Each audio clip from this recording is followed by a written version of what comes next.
and welcome to the Finance and Economic Development Committee meeting. Today is Monday, February the 2nd. This meeting is now called to order.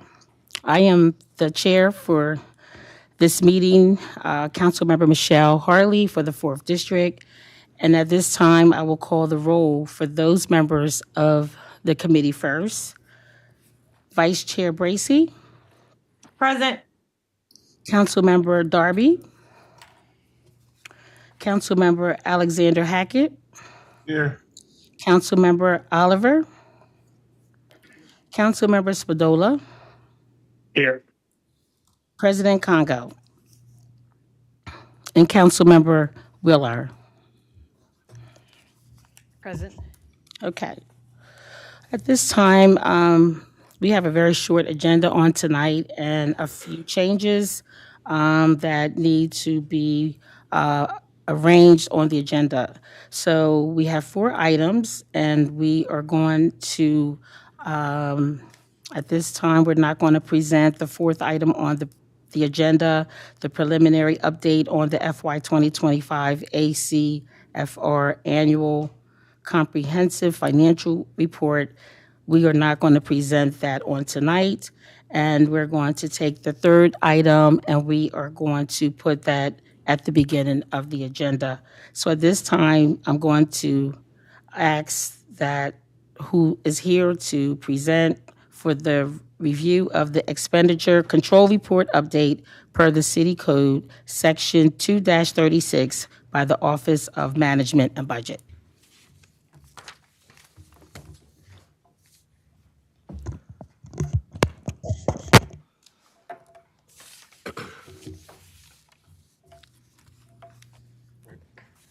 Good evening. Good evening. I'm Robert Greco. I'm the Budget Director. How you doing? Good evening. My name is CJ Jones. I'm the Fiscal and Operations Analyst for 1B. Welcome. So CJ will be doing the presentation today. Okay, All right. thank you. So on the report of select accounts where spending equals or exceeds 75%, we'll start with the HR Department, Human Resources, item number 1 and number 2. So within the HR Department, no overtime was originally budgeted for these accounts. They had no anticipation of using the overtime account line. But spending in the general fund resulted from internal policy change requiring for workers during holidays to meet deadlines such as payroll and W-2s. However, the salary and wages character level group still remains within budget.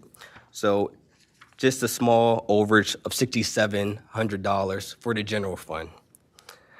On to the Health and Welfare Fund, which is item number 2, Fund 517. Overtime was used to manage vacancies, but will be offset by transferring funds from the temporary salaries line. And as I mentioned, overall salaries and wages character level is still within budget for the Human Resources Department. On to item number 3 for Land Use and Planning, a small overage of $1,700.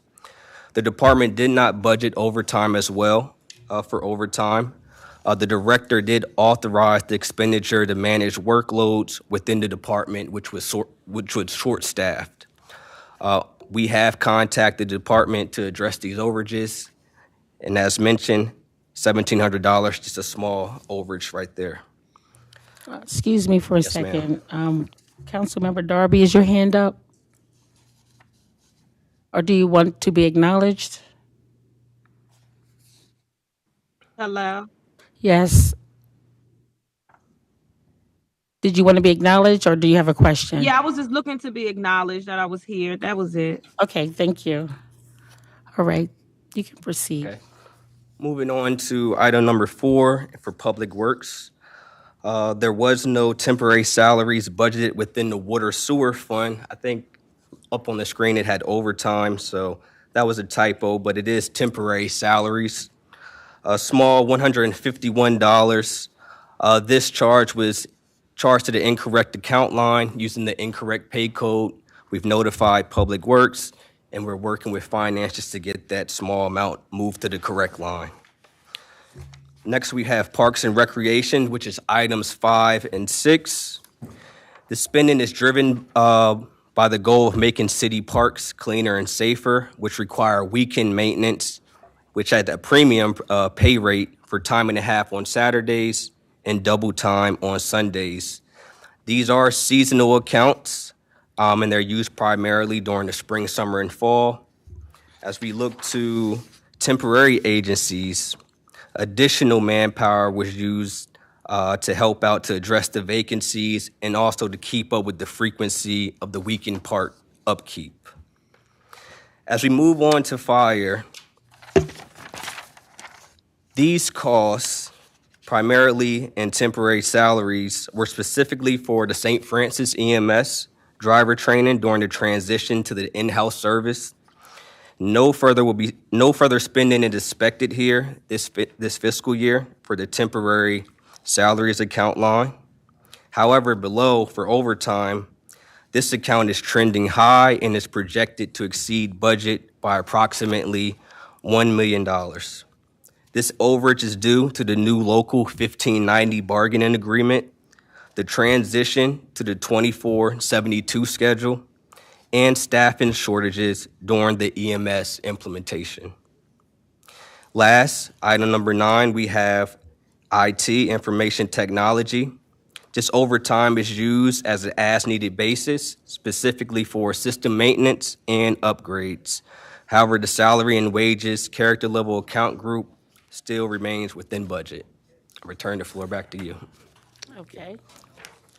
Does Mr. Greco have any questions or have anything to share? No, I'm good for now. If you Okay. have questions, we'll be glad to answer them. All right.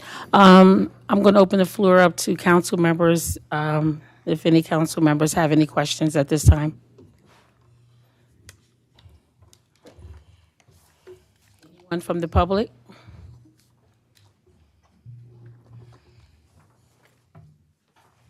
Yes, Chair, just one question for OMB. With fires changed to the 2472, is that number projected in the projections that were done with the cost of their contract? And I assume that it'd be updated for fiscal year 2027? That's correct, and you'll see it too when you'll be seeing CJ again when he presents the second quarter expenditure review board report. Okay. Some of it will not go into 2027, though. That transition when they were training with the St. Francis EMS workers, that's a one-timer. And the overtime, it depends on what we decide, and we'll be working with council on this. What's the best way? As you know, Marshall, probably through the years, they have minimum manning. The fire department has minimum manning. So you must have so many people at the start of a shift. If you don't, any missing slots are filled by overtime. So it may be cost effective to go ahead and increase the staffing rather than just use overtime, which a lot of times you have people with seniority that are making higher salaries rather than newer firefighters who are lower cost. Okay. I would like to acknowledge Councilmember Oliver and Councilmember Owens. Okay. I would like to find out if there's anyone in the public that have a question. I see President Congo was with us, just acknowledging that you're on the call, President Congo. Okay, so if there are no, Councilmember Owens? Yes. First off, I apologize for being late. Just to go back to the point you were just talking about with overtime for the fire department, the numbers in front of us here is we're 75% over the expected overtime for this fiscal operating year. What this is this is the actual through the first 6 months of the fiscal year. It's the actual expenditure. Okay. They haven't actually gone over budget. Okay. But if it trends that way, which it does look like it may, they would go over budget. But of course, we're doing everything we can. But like I said, with minimum manning, you have very little room to move other than increasing your staffing.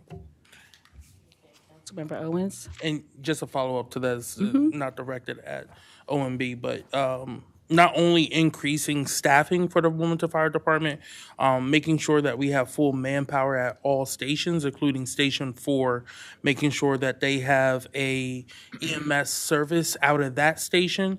Currently, right now, we're only operating with 5 out of our 6 stations with EMS services, which leaves the vast majority of the first district, which is first due out of Station 4, to be covered by Station 5, Station 2, and Station 3. So again, for the health and well-being of all citizens, and according to OMB, the financial savings for us as well too, it would be better if we were fully staffed and had EMS services at all those fire stations. Thank you. You're welcome. Any other council members? Okay. All right. I would like to turn it back over to you, gentlemen, if you have any lasting comments or remarks. No, we're good. That's it? That's it. All right. Well, thank you very much. Thank you. you. Okay. We're going to move right on to our next agenda item, which will be the substitute 1 to ordinance 25-017. Who's here to speak to this ordinance?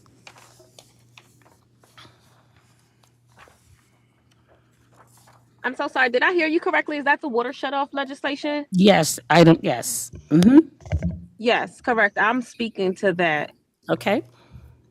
Alrighty. So this piece of legislation, just for historical background, back in my first term of city council, I had presented a piece of legislation to end water shutoffs in the city of Wilmington. And that did not go well with the city council and getting support. So we went back to the drawing board and said, hey, how about we just focus on the most vulnerable populations in regards to making sure that they don't get their water shutoffs for non-payment, which is who are seniors, who are on disability, and people who have children under the age of 5. This happens in other cities already for other utility services in other states where their water and or electricity or whatever utility won't get cut off because of a certain status that they have. So we see this happen in other cities or states. So this isn't something that's, a brand new concept or unrealistic or can't be done. Other cities have done this. And also in just understanding the history about it, over my second term, I also have been working on this piece of legislation to get it reintroduced this term, because I really believe in that threatening to shut off or shutting people water off due to non-payment. I think it's a moral thing. And I also think it's a better way that we can go about to support families and making sure that they're able to pay back their water bill. This is not a standalone piece of legislation. There's legislation that I have been presenting about doing water assessments. There's legislations about water affordability. I know in the past, City Council also created a assistance fund for people waiting for them to get in debt before we help them. The piece of very reactive to the situations. These pieces of legislations are very proactive. How do we catch people in the beginning to make sure that, one, that they don't get behind, they're able to afford the bill, and that we're not using punitive, harsh tactics to try to get people to pay. So this does not say you don't pay if you're a senior. This simply says we won't have in our toolbox to shut your water off as a way to say you have to pay. The finance department also reported that 80% of payment plans actually default.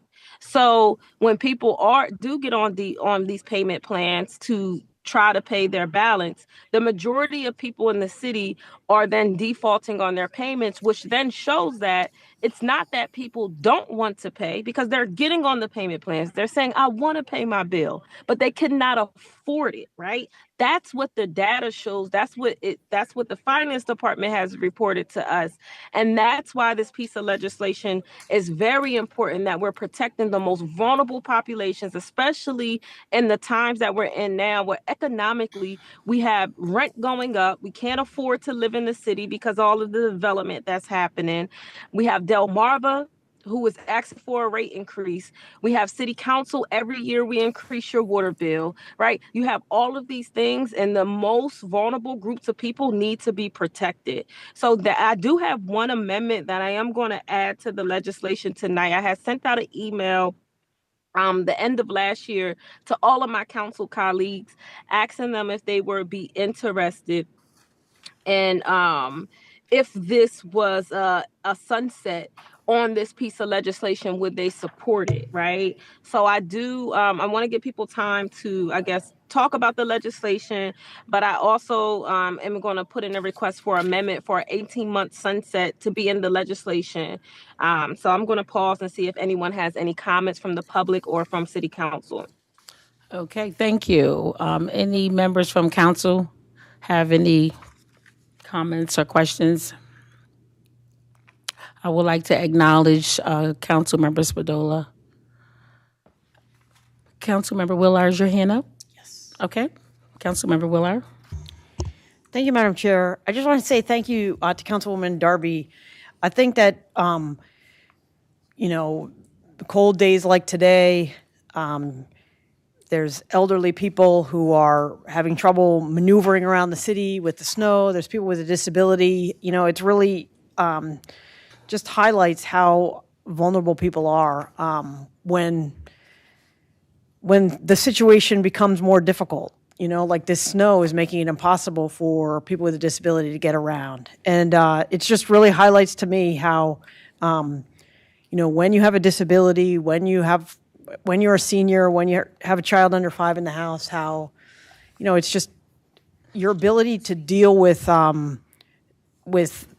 kind of emergencies or difficult circumstances, it's that much harder for you. And I think for families who are facing, they're behind in their bills, but to take this off the table, like to take the water shutoff off the table so that they still have options to pay the bill, like getting on a payment plan, like applying for assistance. I think the city should seek to identify people and connect them with resources. I'm hoping that we can kind of do that maybe with the administration to strengthen that process. But I think this legislation that would take off the table that if you get behind in your bill and you're a senior, you have a child under 5, or a person with a disability in the house, we're not going to shut off your water to collect the bill. We're going to do something else. I just think it's a really excellent piece of legislation. I want to thank you for working on this. I know it's been through last session and this session, you've worked on it again. I know you reached out to me for feedback, and I'd just like to be added as a co-sponsor. Thank you. Any other council members? Okay, it looks like we have, excuse me? Yeah, I don't see any hands up. Council member Field, I would like to acknowledge that he's on the call. Council member Owens, did you have a question? His hand is up. Council member Field? Yes. Would you like to speak? Yes. I have a question for the sponsor. So according to this legislation, if someone has a child under 5, they're exempt. What is the mechanism to determine, do they have to write a letter saying I have a child under 5? Is there someone checking this? How is that information verified? And then what happens if, so the child is 5 and then they turn 6? How would this legislation address that scenario? Thank you.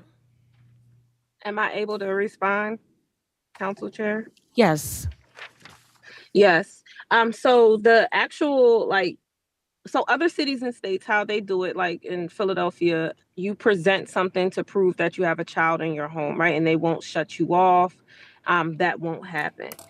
So we would come up with our own, like the administration will come up with the process to how they would do that. The legislation is not going to get like we did for any other program. We don't get into the nitty gritty of what system or what platform we're going to use for to verify that. We'll come up with that on the back end. So, but we will verify that. There will be ways we can submit it, just like with our other programs that we have, like with income. We didn't come up with the exact documents in the legislation to say what income documents is someone going to have to submit to prove their low income. We didn't do that, right? So that process will happen on the back end. And if you want to be a part of those conversations when I'm talking to the administration, as I invite everyone to be a part of, you can join that conversation. But this legislation is not going to address that very specific thing. No. All right. Thank you. All right. I have Council Member Hackett and then Council Member Bracy. Let Bracy hand was up before mine. Okay. I don't know. I just got the notes, but thank you. Thank you. Thanks.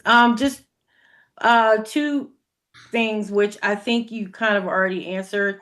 But one, do we know what the fiscal impact will be to the city? Would be the first question, because I didn't see a fiscal impact statement yet. And then two, are there going to be some type of eligibility requirements? Because if this is truly meant to help those that can't afford to pay their bill, then the way I'm reading it now, it's open to everyone. So I could live in $1 million home and have a child under 5 and still, qualify for this. So I'm just trying to make sure, how are we making sure that this is truly meant for those that can't afford to pay their bills? Thanks. Councilmember Darby? Yes. So what was the first question? The first question was about, do we have a fiscal impact statement yet? do we have a fiscal impact statement? We on the legislation, yes, there was a fiscal impact statement attached to it. So it tells you that it's revenue neutral. The administration reached out to me. Well, they didn't even reach out. No one reached out to me. I guess they reached out to other people. I'm the sponsor on the legislation. Whole nother conversation.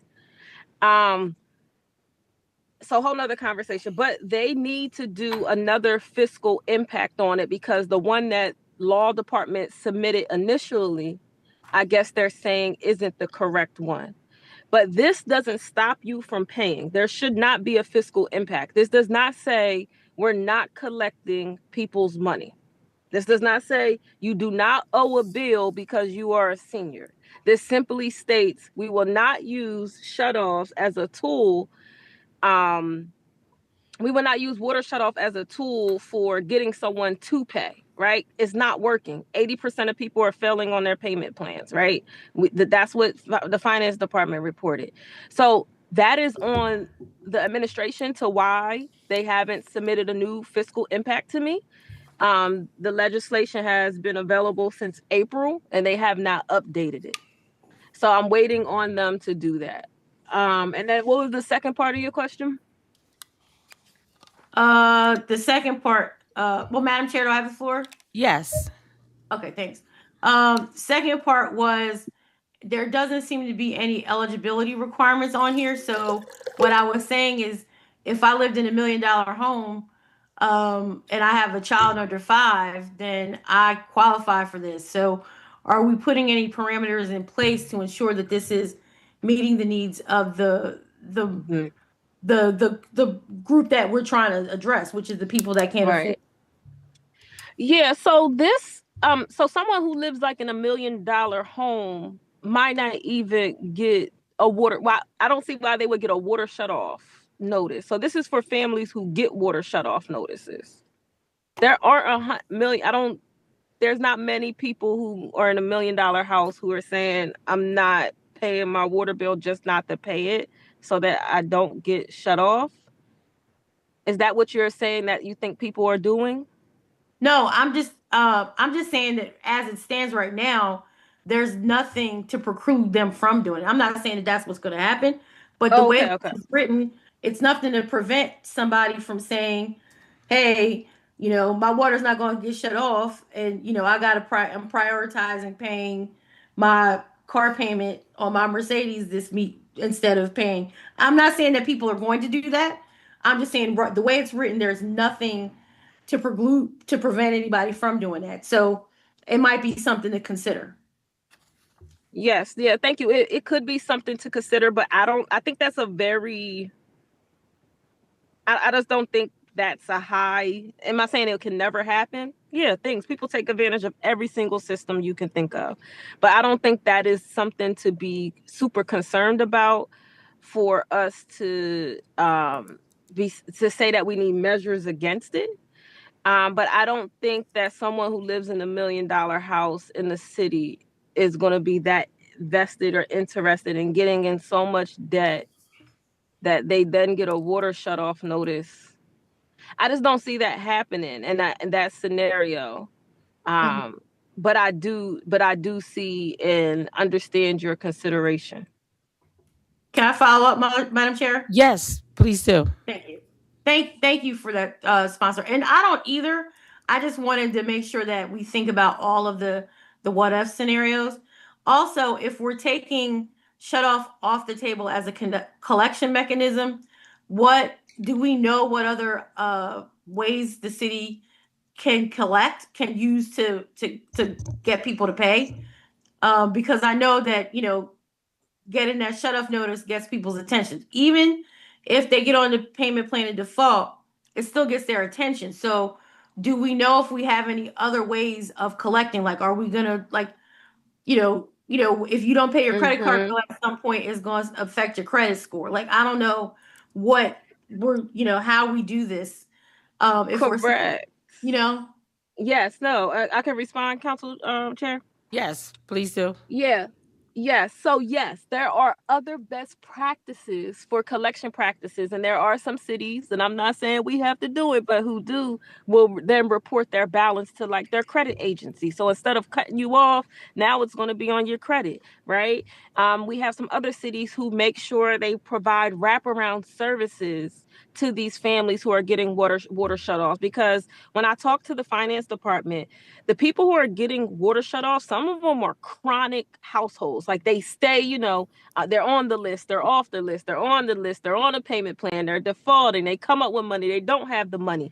It is like it's a group of people that we can really work with providing resources to getting them connected to services. And that I'm hoping that this year, City Council, we create an affordability plan so that less people even get into this group of not being able to afford their bills, so they don't even get water shutoffs. And I'm also hoping that we do the water assessment so we can figure out ways to improve our system so that we don't have families who fall into this bracket.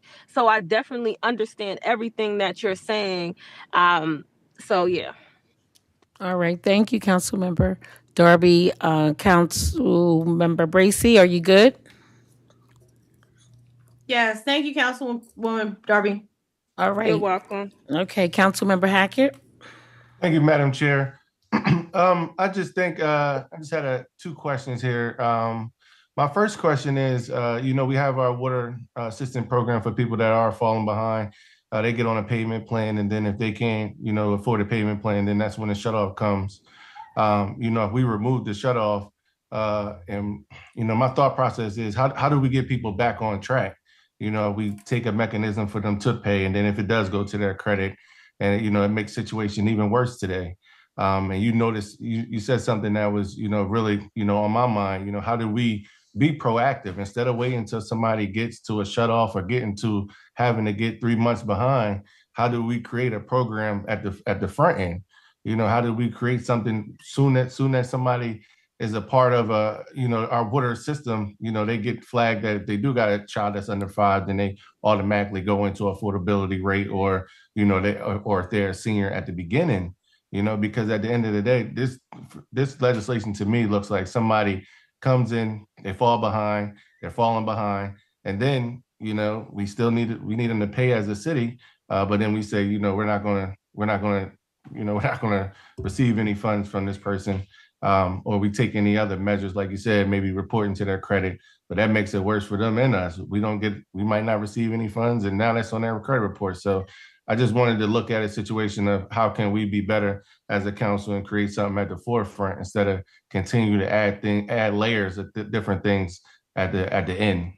So. Yes. Am I able to respond? Yes, Councilmember Darby. Yeah, so I think you hit on a few things. So for years, I have been working on a water affordability plan for the city and working with this current administration in the finance department on possibly what that can, in the water department, on possibly what that could look like. So that is definitely one part of the conversation, but this conversation is multifaceted. And the way that you explained how the program works does not work that way. So if I get behind on my bill, I automatically just don't qualify for the utility assistance program. So we wait for people to get into debt. And if I know about the program, I can reach out to the city and say, "Hey, city, I need help with my assistance." You don't automatically qualify. There are a list of qualifications and criteria. There are a lot of people who do not fit that qualifications and criteria. So there are a group of people who don't qualify, who need it, who don't qualify to get our utility assistance program. And there's some problems, and that I've been working with the finance department and some other council people on trying to identify in our utility assistance program on how do we tweak the applications. And I have worked directly with the finance department. They have been great with it for people who don't qualify or didn't meet some of the criteria to help them get the funds. So those are like, it's not as simple as like how you put it for people to get that assistance. And you have to wait to be way behind in delinquency to even qualify for help. And then I know a family who reached out to me today and said that they reached out to the department to get help, and they told them to get the assistance they needed to get on a payment plan, and she needed to pay 50%. She said, "I don't have 50% of the bill to pay," right? So I had to contact the finance department to work with that family to say they can't even afford what you're saying, because a lot of families cannot afford to pay 50% to get on a payment plan. So it's not as simple as you just get on the payment plan. Like, no, it does not work that way in our city. There's a lot of things that we need to do to revamp that program, to really flesh it out. But I would love to see less people get there. And I don't want to see people and I'm not saying we have to do the credit thing. No one said that we had to do the credit report thing. Those are just examples of what other cities have done instead of someone sitting in the house with no water at all. Now, that's inhumane. That is actually, it's unacceptable for a city to do that to families because they can't afford it. So that's where I land on that. Thank you. Can I rebuttal? Yes. Thank you so much. Yeah, no, yeah, nobody's saying that people water should be cut off. I think, but we live in a world where, when you have a service and service is being provided, and the bill is being sent, you try to figure out a way if you can, make it happen or not. And the only thing that I'm saying here is, once again, it could be a program thing. I sound like you said that the program is not that easy. Well, this will also be creating another program that we have to figure out, that make sure that it's flushed out properly for the residents to come in and be able to also submit documentation to see if they are possibly approved to not be shut off as well. So we'll be creating another program at the end. And I'm just saying, why continue to do things at the end when we can, take a step backwards, maybe look at different programs and start at the beginning. So that when people do go into our water system and they are a senior, like I said, and they are anything, they might qualify for assistance early at the beginning of their journey. Where, like you said, we're waiting for people to be 3 months behind, which is also trying to give people the opportunity to pay. We have to have some type of mechanism. Maybe the one we have now currently is not the best one. So maybe we should revisit what those mechanisms look like. But I think we should have alternatives also somewhere in this legislation as well, instead of just saying like, hey, we're introducing to the whole city of Wilmington. If you got a kid under 5, your water won't be shut off. And I just think that, we just make sure that we have some guardrails always when we're, trying to make sure we're taking care of the residents and also the city of Wilmington. So. Yeah. Thank you. Yes, thank you. Oh, sorry. Yeah, no, I was just saying thank you to both of you. Um, Yeah, no, did you have a I just follow want to, up? yeah, I just want to say, yeah, my follow up is all of those things are happening. You're welcome to be a part of the conversation. Everyone on city council has been invited to be a part of those conversations. So just text me, reach out if you want to talk about the water affordability program that we're working on, or if anyone is interested in talking about what our utility assistance program looks like. All of those conversations are happening. So if you want to be a part of it or you want to submit something, you can do the same too. So thank you. All right, thank you. Council member Darby, you mentioned there are a number of people that don't qualify. So what are some of the disqualifiers that you are aware of? Yes. Household status, like if you are on a lease or not a lease, you might live there, but you're not officially on the lease or something, or whatever the problem may be, or someone passed away and like you took over the home and then you're behind on the water bill, but you didn't get through the process of like all the legalities. I have worked with finance department on that. One person, they asked for proof of income. One person, she didn't have income. She was a disabled person and just had disability. So I had to work with the finance department on accepting her with just her disability paperwork and not proof of work or income. So those are like the most recent things that have happened that I worked with the finance department on. Okay, thank you. Thank you. Council member Oliver. Thank you, Madam Chair. Now I wanted to say I agree with Council Member Hackett or some of the things he stated.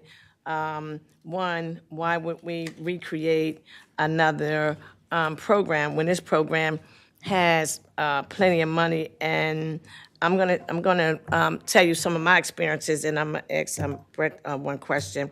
Well, I've dealt with several elderly people who are already exempt because of their ages. Because of their age, they automatically get an exemption off of their water and taxes anyway.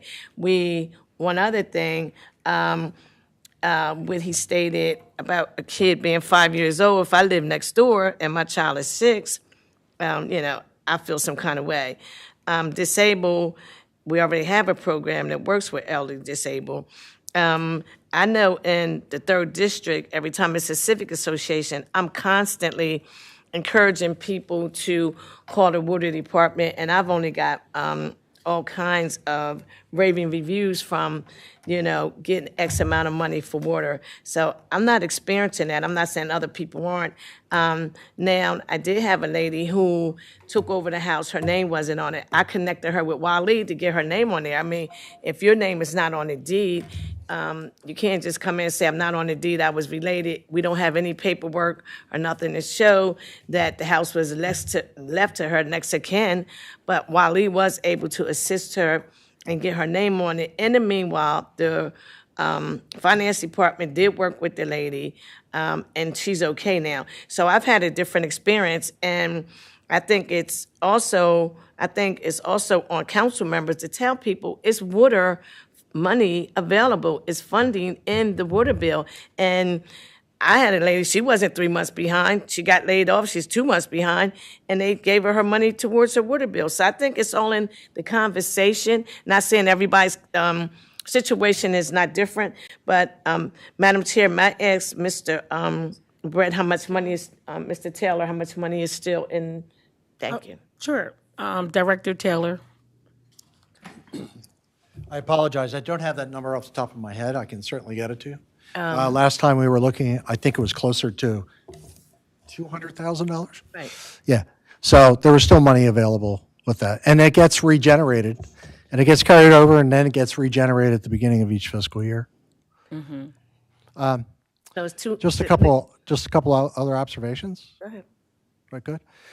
Number one is there's already, if you are disabled or a senior and you're part of the property tax exemption program, you get a reduction in your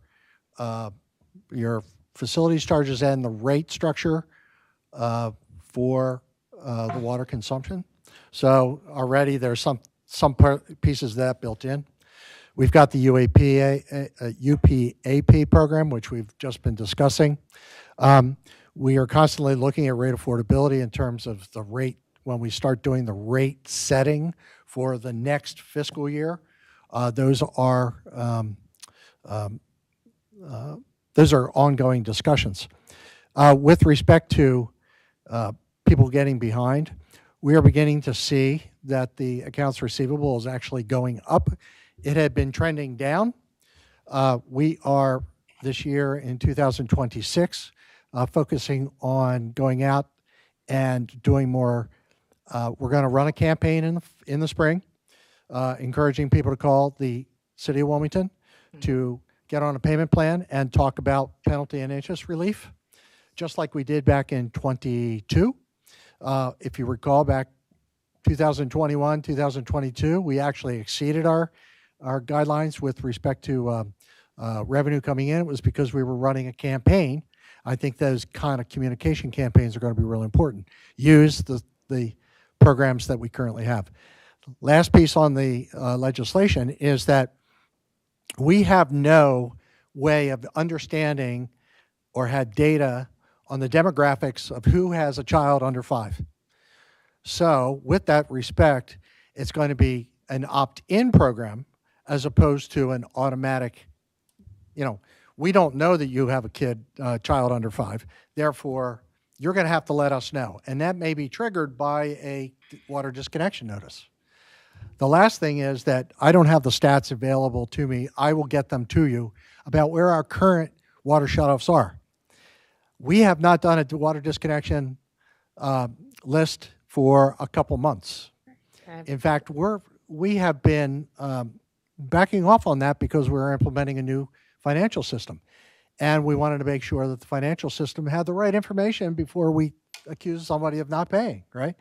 So we have not had water disconnections in the last several months. We're going to be focused more on the commercial entities in FY26 with respect to their water who are behind. I think that those are probably bigger delinquencies that we could go after. So that's part of the objective. We are totally cognizant of the pain and issues that are going on out there. We're just trying to do our best in terms of making sure that we balance a sustainable water system against having people with water accessible to water and be able to afford it. We do that every day. The last part I want to clarify is that when temperatures are below 32 degrees, we do not shut water off at all. We don't even touch it. When holidays, weekends, and after Friday, after 12 noon, we don't shut water off. I mean, we have some very, very, very liberal policies in this city compared to other cities with respect to how we treat water shutoffs. We will do our best. If it's the intent of City Council to approve this ordinance, we'll work on a program to do it. Understand that there will be fiscal costs to it. We're going to have to understand how we're going to have an intake for these people to apply for these kinds of programs.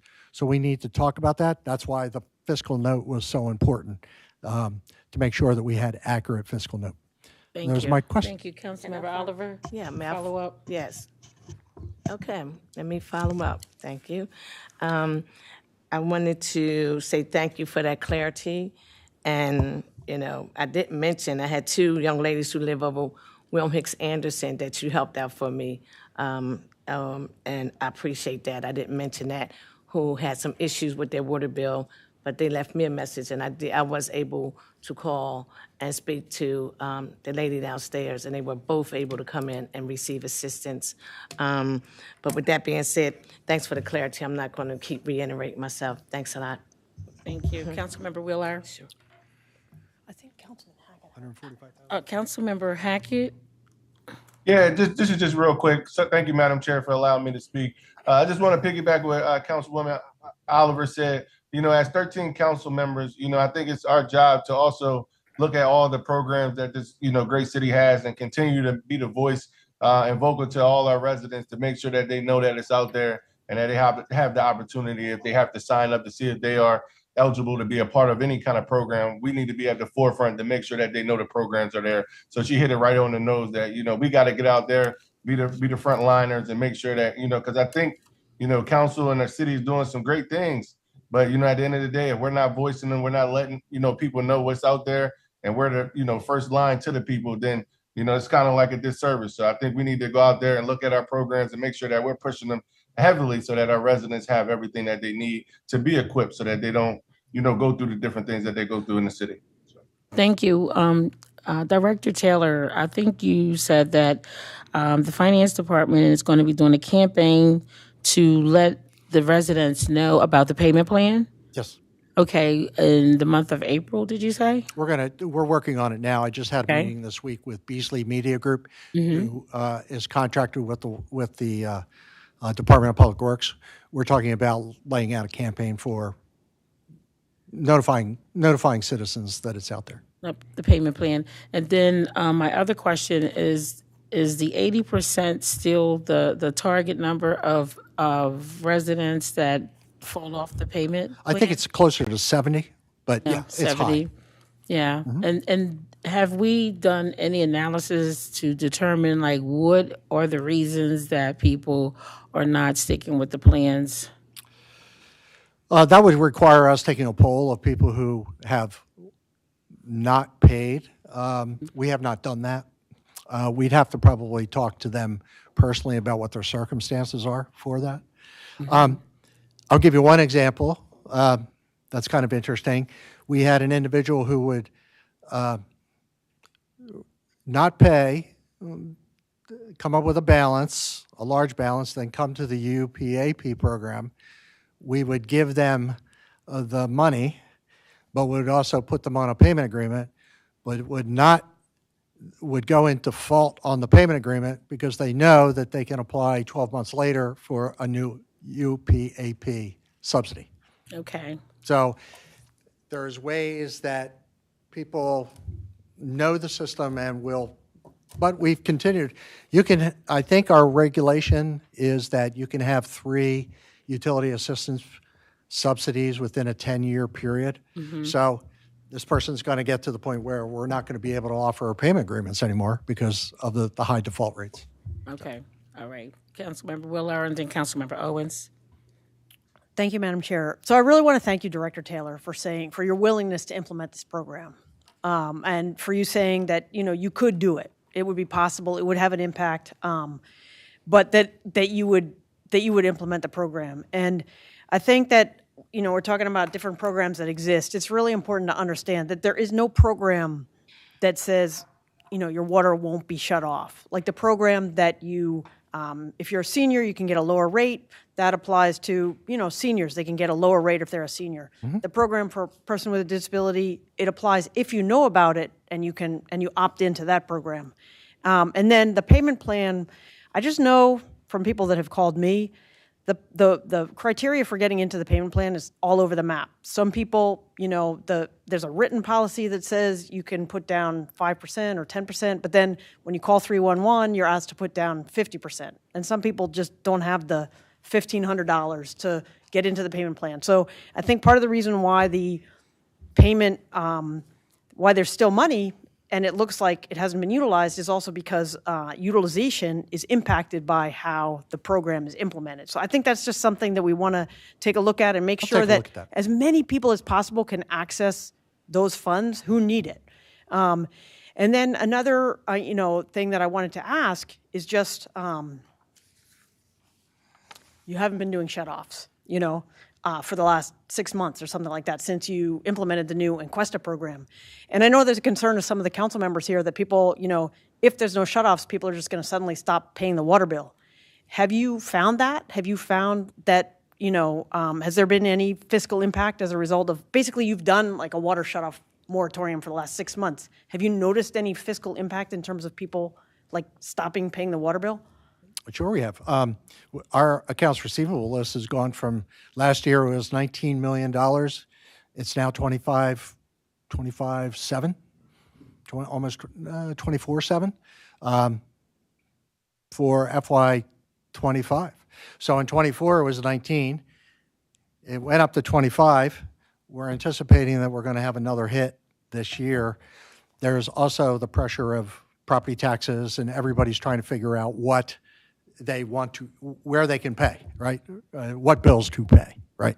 So I think you're going to see some of that impact. But yeah, we can give you, we can take a look at the default list, and that would give you kind of an indication. We also know by account who's behind by how many bills.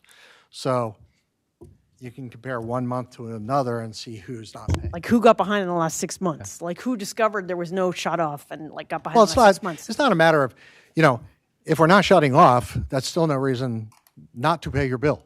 So, I'm hoping that people are paying their bills regardless of whether or not we have an open concern that we've communicated to them about. And Madam Chair, a second one follow-up. Yeah, sure. So, and then just lastly, I know there's been a lot of talk here about other programs that are offered, which I think there are some really good programs that last city council put in place, that the administration put in place, like the assistance program and like the senior programs where you get the lower bill. But a lot of people don't know about them. It's great that people know about them from council members, but we know that not everybody's in touch with council members. Not everybody goes to community meetings, especially people who are disabled or people with children under 5 don't have the opportunity to be engaged as much. So to me, the way I see this program operating is it could be a pathway in for people to qualify for those programs. Like you take off the table the shut off, but you put on the table, we're going to have an early identification program to identify people who are falling behind, who might qualify for some of our other programs, and we're going to use the bill to communicate. If you communicate with them about those programs. And so I just think that it's true that we have to look for any and all ways to reach people about the programs that exist. So again, in April, you're working on a campaign to make sure the residents know about getting on a payment plan, number one.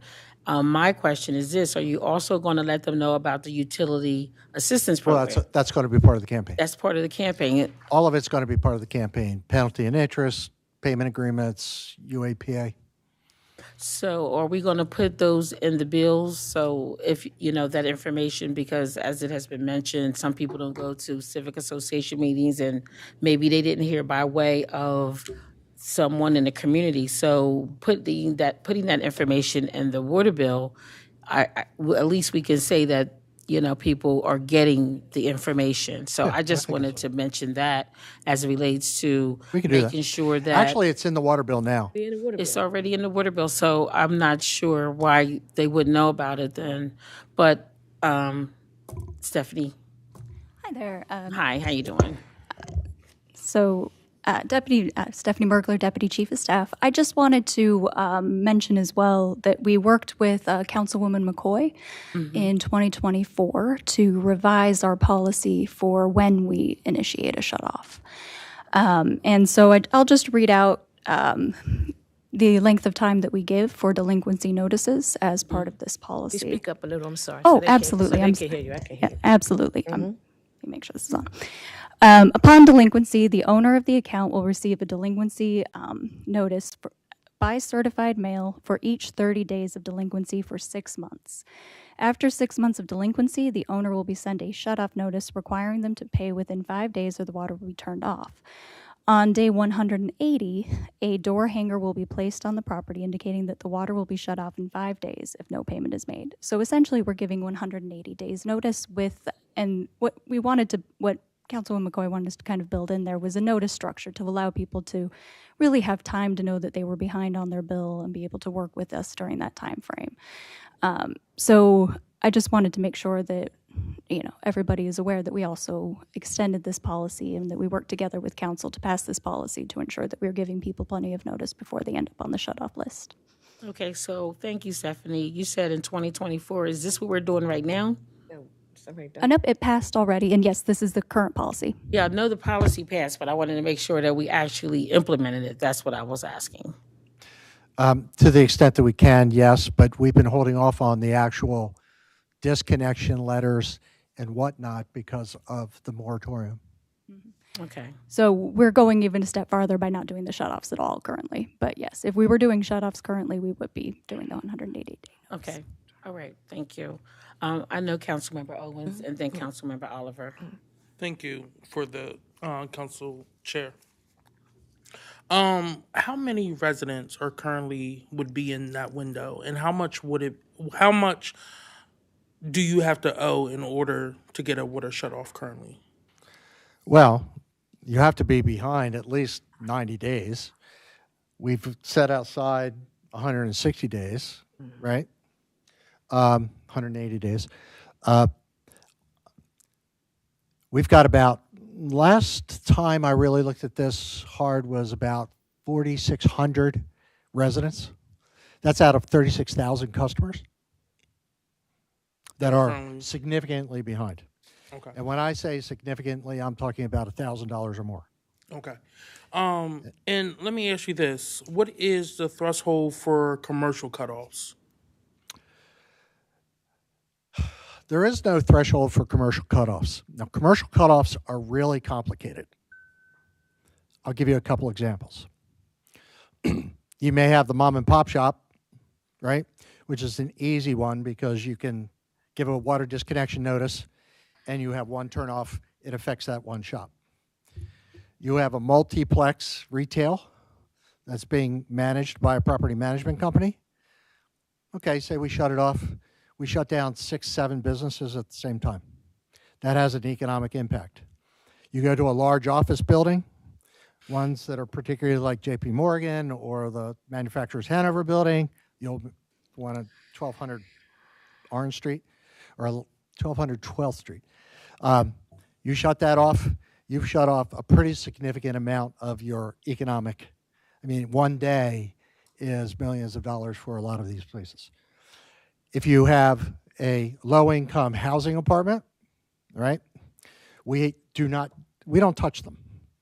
And the reason for that is we don't want 100 residents, particularly low-income residents, to be without water simply because a property management company didn't pay the bill, right? These are decisions we make every day. Our approach is we send a director letter, then we make calls to their controllers, then we make calls to their property managers. We have I've identified 135 commercial properties on the sheriff's sale for a sheriff's sale list. Now, a sheriff's sale is different. You have to go through 5 steps to get to a sheriff's sale. One is you have a director's letter, then you have we're going to put you on a sheriff's sale, then you have the sheriff's sale actual letter. I sign a monition. A monition is not a sheriff's sale. A monition is just an order for us to put to the lawyers to say, please file a Vendex with the court. A Vendex then gets filed with the court, which is noticed to the commercial owner or to whoever's going to sheriff's sale to come in, and at any point they can come in and either rectify the balance or get on a payment plan. We say approximately, I would say almost 75 to 80% of the sheriff's sale notices that we put out get rectified before they even get to auction on the floor at the second Tuesday of the month. That is the way we get commercial entities in. Commercial entities will come in. We will make a negotiated settlement with them. Sometimes they pay in full. Sometimes we will make a decision that going into litigation, the code provides us the authority to do this. If it's anticipated that it could get litigated, they could put a stop to a court order to stop the Wilmington from going forward with a sheriff's sale. We'll often negotiate a penalty and interest relief. Normally, we would have interest reduced. We'd probably keep the penalty because they were behind if they would pay 100% of the corpus of the money. There are some commercial entities that are bankrupt that we go ahead and would have to make a modified settlement just in order to get some money because if it goes into litigation and bankruptcy, we may get no money. These are the kinds of things that have to happen with a commercial entity. You just can't go in. Sure, I guess we could. I guess we could go in and shut down a commercial office building or a commercial or an apartment building. The problem there is that there are other people that will be impacted from a collateral standpoint, and we try to avoid that. Okay, follow up, Councilmember Yes, Owens. and first I want to say thank you to Director Taylor for the explanation, and kind of on the same lines when talking about collateral, right? Someone with disabilities who has to heavily rely on water for their daily medical care and hygiene. For children who are 5 and under, they are undue collateral, right? If we want to look in that sense. But also, let's look at it, right? Let's look at it from a financial aspect.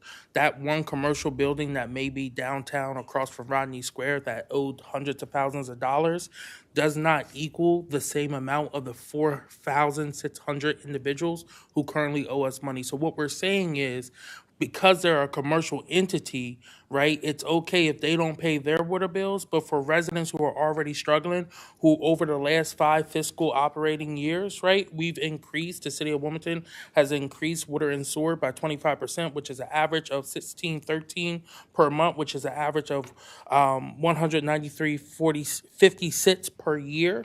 And sorry, that's just rough math from my notes and everything. My calculator wasn't even working. We're saying that it's okay to shut off water for them, right? Which I believe is inhumane. If we're not going to do it for commercial businesses, and because we have to go through more loops, I understand that. But if we're saying that commercial businesses who already got, especially some of the larger commercial businesses who pretty much we're already carrying their tax burden now with tax reassessment, I believe that we can do this for individuals who are 5 and under, and for individuals with disabilities. This isn't the Councilwoman Bracy passed legislation that required a fiscal impact. And according to this fiscal impact that we changed it over to give law the ability to put this on here, it says it's revenue neutral, right? So we're not going to be losing money. According to law, that's how it was worked, right? That's what they put on this official document. So if we're not going to lose money because of this, why can we not pass a humane policy that protects some of our most vulnerable communities out there? Children who are under 5 and disabled residents. I think this policy speaks a lot to that, and we as a city have to start looking at everyone. We protect a lot of developers here, we protect a lot of commercial entities here, and put a lot on our residents. So again, I want to say thank you to Director Taylor and the work that his team does in the finance department currently. But this isn't just about what's going on now. This is about long-term planning for the city as well, too. And I know that this is going to have a moratorium put on, sunset put on it. But hopefully what people see is that it's beneficial and that we can bring this back and renew this year over year. Thank you. Thank you. Okay, so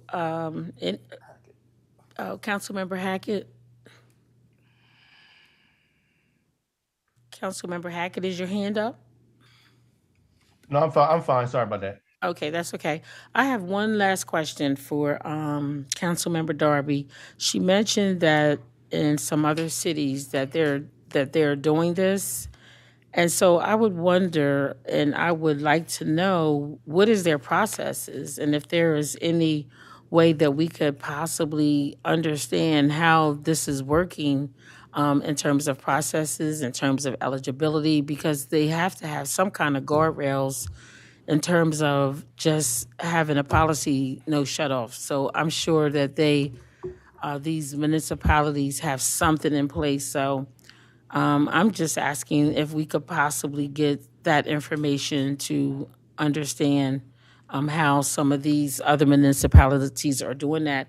Now, I do know that some of the cities are bigger cities. I mean, when you compare the budget of Philadelphia, we're talking about billions of dollars. And when we look at Wilmington, I mean, we have a couple millions of dollars, right? So, but depending on your budget, there's a lot of dynamics that come into play in terms of median incomes and things of that nature. So I just would like the sponsor to consider maybe getting some more information in terms of how some of these municipalities are able to do that.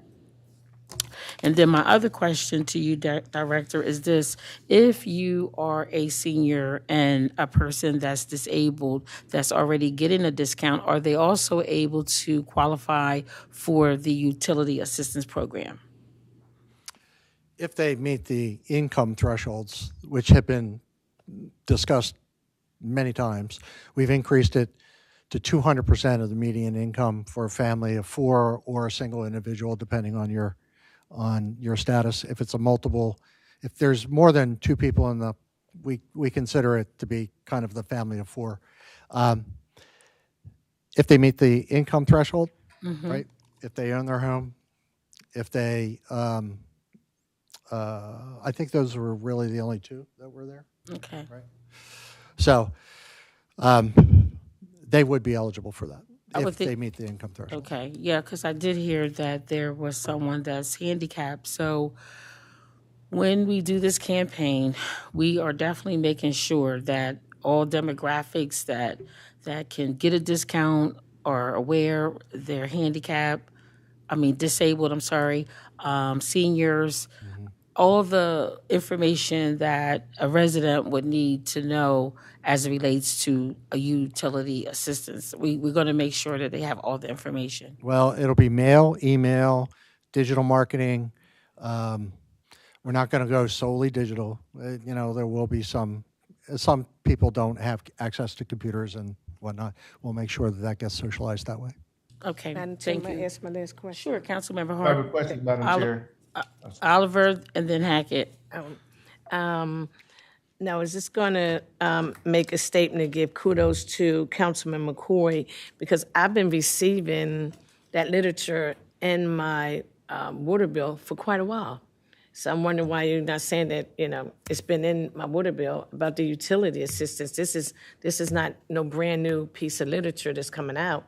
So I'm wondering why you're not mentioning that is been in there for a while after McCoy put in the legislation, working with y'all. Because we went out and talked about it. It's in there. It says utility assistant, and it tells you the number to call and everything. So I'm wondering why you haven't just stressed that it's currently in there. This is another promo that you are putting out to just say it again or add some other stuff on there. But it's in my utility bill. So I'm wondering why you haven't Thank said you for that. pointing it out. I just had failed to. Okay, I'm done. All right, thank you. Councilmember Hackett. Yeah, I just had a quick question for Director Taylor, and just want to say thank you for coming out. I know you spoke earlier, and you said for the utility program assistance right now, halfway through our fiscal year, there's about 200,000 left. Can you give me the numbers for the last? I'm not sure if you would know this off the top of your head, but last year's fiscal year, was there a leftover balance? And if there were, as we're continuously seeing a pattern where there is a leftover balance, can we possibly look at, if we got 4,300 residents, that's probably $1,000 or below, is there something that we can create to possibly lift up our residents right now, instead of, because honestly, if you don't shut that water off, they still have a balance. The balance doesn't go away. Whether you shut it off or you don't, the balance is still there. And my job, what I'm trying to figure out, is how do we help people manage the balance so that they don't have to go in and figure out, like, I can't get out of this hole. So just my thought process there. Is there a program, is there something that looks to be about that we can help those 4,300 people with that leftover $200,000 budget? Thank you, Councilmember Hackett. That's a question, a conversation I believe I had with Director Taylor We last have year. numbers here that we can give you. Go ahead. But to Councilmember Hackett's point, that's a question that I shared with Director Taylor in terms of those that were delinquent. How can we leverage our information to those individuals? You okay? I want to say something that we can get into when we discuss the water sewer financials. Okay. Okay. Let's stick with this, what he just asked you, because, it sounds like you're great. Go somewhere else. Is that what I was Did getting? bring it up, I'm so sorry. I'm sorry? I'm sorry. I was just piggybacking off of Councilmember Hackett's question because it was something that had already been presented. So I just wanted to share that. Yeah, that's fine. Stephanie can give you the numbers on the UPAP program that Councilmember Hackett had asked for. Yes, thank you. But I want to caution you.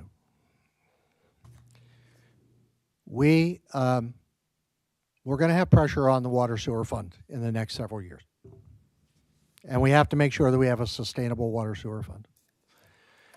Anytime that you make a reduction in enforcement action, it does two things, or three things. One, it obviously could reduce the amount of revenue coming in and increase your accounts receivable, the delinquencies, which we're seeing it increase. Number two, it creates a imbalance whereby we have to increase rates in order to make up the difference in revenue going down, right? So you're putting pressure upward on rate increases every year. And number three, you have individuals who do pay on time that are going to be obviously getting that same percentage increase. So all I'm saying is that I would just be cautious about, we only have two real enforcement actions, and one is shutting water off and the other is sheriff sale. I'd be happy to discuss, and we're discussing affordability programs. We could discuss that during the water rate discussion. We have a UPAP program, that's a utility assistance program. We have soft amnesty, which is come in, make a payment agreement, get penalty and interest waived. Those are kinds of things that we have in place. We're doing our best to make sure that we keep a sustainable water sewer fund, but we have to have a good consumptive conversation about what that means in terms of rates coming up. Sorry. Thank you. In 2021, we started with a budget of $320,000. Of that, we spent $111,000, carried over $208,000, spent $317,000, carried over $40,000. 2023, we spent $107,000, carried over $233,000. That year in 2024, we spent $377,000 and carried over $105,000. 2025, we spent $429,000 and carried over $1,500. So far this year, we have spent $205,000 out of our original budget of $351,579. Thank you. Thank you. Councilmember Hackett, did you have any other comments? No, thank you so much for the numbers. And I understand exactly what Director Brett Taylor is saying.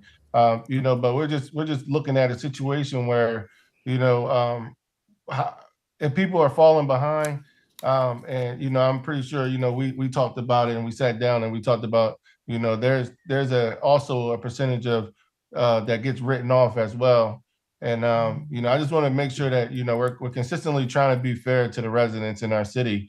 And that's just my biggest thing. When we look at this situation, we have a water assistance program that's towards the end. They're already drowning, so I think that's why council members are trying to make sure that if they are drowning, they don't drown too far. They can find a way to swim. And I'm just trying to figure out, is there any way that you possibly can help this? And this is not, doesn't have to be a program. Maybe this is an offline conversation where you sit down with council and we try to figure out something that can be done for our residents. A lot of this is Thank you, offline Councilmember Hackett. I'm going to go to Councilmember Owens and then to Councilmember Darby. Thank you, Council Chair, and thank you, Deputy Chief of Staff Mergler. If I heard those numbers correct, it seemed as though these last 2 years, more people are using the fund, and it looks like we'll probably run out or carry over just a little amount this year, based off the numbers, which is very different from when the program first started, right? Which means more people are more are looking for additional help right now. And to Director Taylor's point about enforcement, and not, when you take away enforcement, yes, it does lead to rate increases, and we have seen rate increases over the year. My point that I was making earlier is when that enforcement isn't equitable, right? Um, again, you talked about the difficulty of going for foreclosure for commercial and the shut off for commercial. It's not being distributed equally. A 73-year-old homeowner who may also be raising her grandchild who's 3, right? Her $1,500 bill is not the same as a commercial property who owes us $50,000, right? And as a city, we should be going after those who owe us the most amount of money because that's going to have the greatest impact. And we should be trying to help those who are already struggling. And again, my point going back to the 25% increase that we've had already, year over year, that starts to add up already. And we're not even talking about property taxes. We're not even talking about food inflation. We're not talking about inflation, period. We're just talking about with water billing here. And a lot of people are not seeing the services meet the needs. And I understand that we have a responsibility as a city to do better on that on that side, on the public works side of things. But again, we can't solely put this on the back of residents. Everyone has to pay their fair share, which I agree with. Could I commercial- respond to that, please? Chair, Madam Chair? Yes, may I respond? Director Taylor. I want to make it very clear that we're not giving commercials a pass. Shouldn't be talking about commercial. He shouldn't even. We have gone after commercials. In fact, the increases that you saw in 2003, 2002, 2003, and the reduction of the AR was because of a concerted effort to going after commercials. We just do it in a different way. Commercials we have a top 250 list. We start at the top with the biggest hours and we work our way down. Most of those are commercial entities. Well, I'm going to call point of order because Councilman Darby's legislation speaks about elderly, disabled, residents, children under 5, and now we have been talking for 15, 20 minutes about commercial, and I think that is something we can email, like I email you or give you a call. We have really gotten off track on this. This is an ordinance. This is not, that's what I'm saying, because I'm wondering why you know. So your point of order is that, let's stick with this. we're talking about commercial? We're talking about commercial. Is that your point? And she's, I mean, I'm reading her legislation. Well, no. Well, I'm going to accept your point of order. However, it's about water. The topic is about water, and so I think that this is how that ended up coming up. We're talking about shutoffs, and so I just wanted to say I respect your point of order. Councilmember Owens, did you have a comment? No, again, I just go back to this is, I think, humane policy that helps residents who are struggling right now. And that's the only point I'm trying to make here. I'm not saying no one's not doing their job. I'm just saying that it's different when it comes to commercial versus residential, and residents are the ones who are struggling the most right now. Okay. One of the things that I thought I heard was that Director Taylor stated that there are no shutoffs, not that they don't go after them to collect the money. Just like he was sharing that with residents, we haven't had any shutoffs lately. So I think the question is, or the point is that we need to go after commercial customers as we do our residential customers. But that's what I pretty much heard you say that. Well, no, we are balancing it. We are negotiating with commercial customers. It's in how we do it. Okay.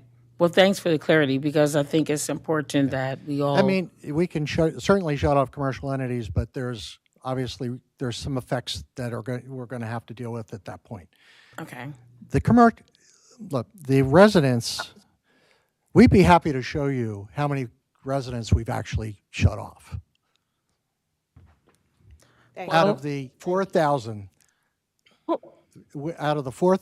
I'd be happy to show you how many that we actually have shut off. Okay. And I would encourage you, if you know of somebody who has their water shut off, right? Call us. We're not going to leave anybody out in the cold. Understood. Call us, and we'll make a deal. So thank you, Director Taylor. I'm going to go to Councilmember Darby at this time. Woo! Yes. Okay. I don't even know where to start because that had nothing to, most of that had nothing to do with my legislation. But yeah, so I know we got to do public comment to see if anyone from the public has any comments.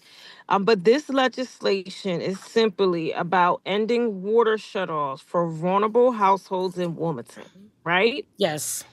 Our current water shutoff practices harm seniors, people with disabilities, and households with children under the age of 5. There are cities our size, there are city medium size, there are a list of cities that do not do water shutoffs. Cities that are even smaller than us who do not do water shutoffs. It is doable. And just like some of the conversation we're having here, we're currently doing it. And then I think Director Brett was just about to get into the point of out of the 4,000, how many do we really shut off, right? So we're not even talking about a big number that's going to bankrupt us, right? We're not talking those type of numbers, right? And there has been a fiscal impact. The law department gave me a fiscal. I didn't write this legislation. I didn't write this ordinance and post it. The law department gave me a fiscal impact. And the fact of the matter is the administration wants to change it now because they don't agree with the piece of legislation. So now they're going to go back and try to change it, which, okay, do what you guys need to do. But this is really about water is necessary for seniors, for infants, young children, for people who aren't that is simply what this is about. And I love I didn't even have to get into the commercial versus residential and how we handle those. We already have a process where we do not use shutoffs. We use other methods and other tools to get commercial properties to pay. Right? But now but in our city, we use more punitive tools for residential.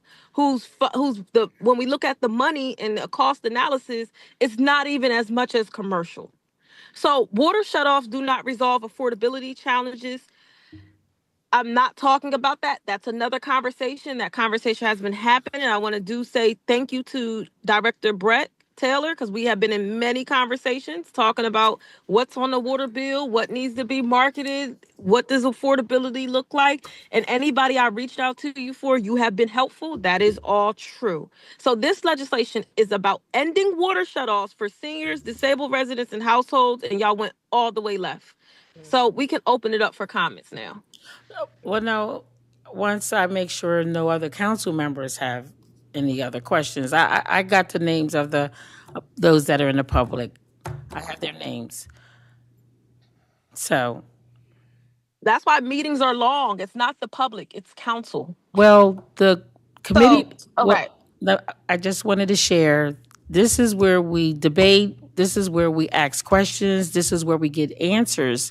So we know we can't do it on the floor. So once we get a good understanding of what each one of us want to know, what we need to know to make a good decision on the floor, voting yes or no, this is the place where we do it. So yeah, the meetings may be a little long, but I think the questions that have come up, the comments that have come up, I think that they were valid, good questions. I think this has been a great meeting for us to understand exactly what's going on with the water. So thank you for your comment.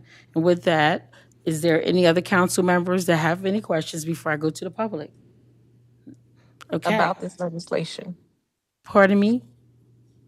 About the legislation tonight. Yes, absolutely. Yes. So I got Cheyenne Miller and Jamila Davy, and they can go in that order. Thank you. Hi, my name is Cheyenne Miller. I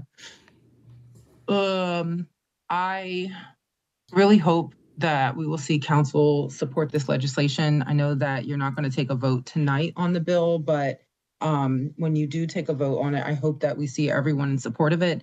As you all know, we are seeing record increases in people's utility bills. And while the city does not have direct control over people's electric bills, that's Delmarva, you guys do have a lot of control over our water utility. And every single year, City council votes to increase the water utility by 5%. And it's expensive, and a lot of people are falling behind. I myself have fallen behind on my water bill, and I will say getting on a payment plan is not that straightforward. And when I was first offered, I was asked to put 50% of the payment down, 50% of my bill down. And it wasn't until I received a call from the city's department head that I was told, oh, well, you don't have to put 50% down. Had I not received that call, I don't think I would have known that I could enter into a payment plan. And so the city has a lot of changes that it needs to make as it relates to how it's implementing the payment plans and programs and things like that. The reality is it is unfair that there's a different approach between properties and the residential. Asking people to be treated differently when you know that you're basically willing to allow commercial property to amass hundreds of thousands of dollars of debt and water, and you won't go after them with a shutoff in the same way that you would residential is disappointing. I hope that this really passes. I remember earlier that Councilmember Darby did say that she was willing to make this an 18-month moratorium or something like that. That's amazing, great. We know that the city is not going to be hard off for money because they have not been shutting off water since July of 2025. So it's not going to be an issue of impacting the city's revenue. If the city is not currently shutting off water and has not gone bankrupt, we know that it won't be an issue moving forward. So I just hope that we can see some support for this. I really hope so. It is within you guys' power to address the utility crisis. You guys can today make sure that you're supportive of a law that would protect the most vulnerable residents from water shutoffs. Hopefully you guys decide to do it. Thank you. Thank you, Cheyenne. Jamila?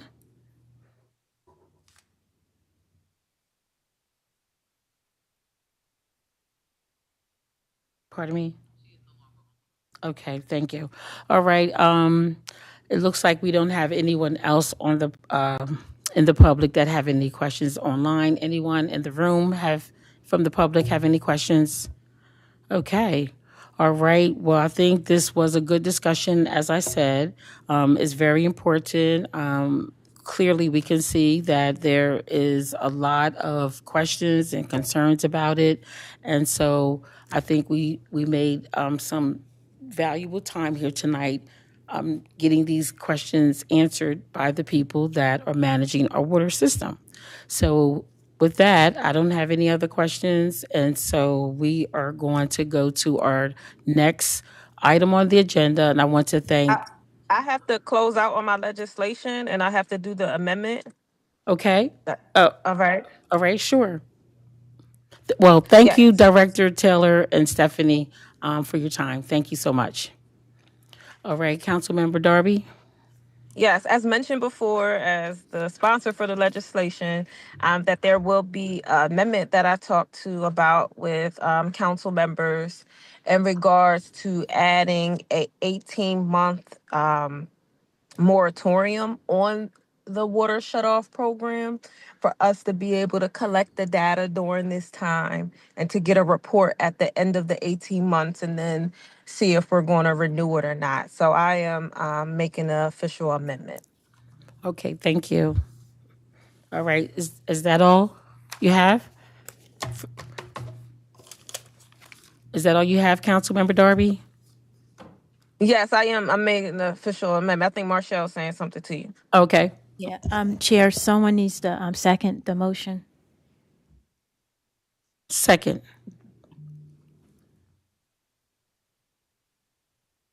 You second, okay, so, all right, so Chairwoman, you seconded, or? Yes. Okay. We good? And all those in favor? Okay, the full, You gotta okay, vote. sorry. Okay. Sorry. All right, it's been properly moved in second. All those in favor signify by saying aye. Aye. Any opposed? Aye. Okay, and any opposed? Motion carried. Thank you.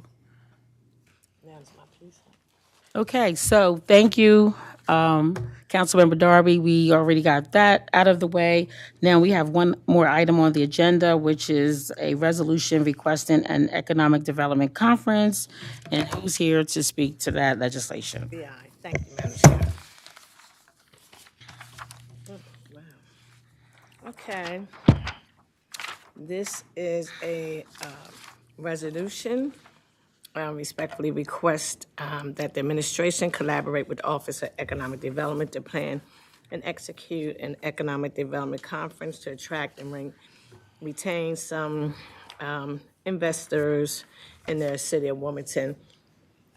And this came up from several conversations from various people, and Tina Betts and different people just talking about how the city, is going down for as just businesses bringing some light. I'm not talking about the businesses that might be already here, but more businesses bring some more revenue in the city of Wilmington on different sides of town. I know Ms. Bracy was talking about buy back the block, doing something over north side of the area, North Market, as Councilman Owens has been talking. So we're trying to see if we can bring some attraction here to do some investments on different sides of town. And we have the 250 coming up. So just try to get, Wilmington some, showcase some other businesses and attract more businesses. Is that it? Okay, I have a question. So, in speaking with the Office of Economic Development, did they share any plans that they have? They're talking about some plans now with Tina, with the 250. They're coming up with some plans now. We're in the midst of having a large discussion around this. Okay, all right. Any questions from the council members? Yeah, so from my perspective, this is highlighting a conference, correct? Yes. Okay, this is a conference. Correct. Yeah, okay. Any other council members have any questions? Any questions from the public?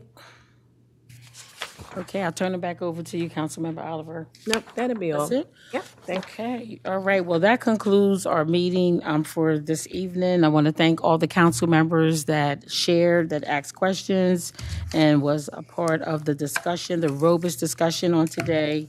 And so with that, I'm going to ask if I can get a motion to adjourn. So moved. Can I get a second? Second. Okay, it's been properly moved and second to adjourn. All those in favor signify by saying aye. Aye. Aye. Okay, any opposed? Motion carried. Thank you, everyone, and have a good night.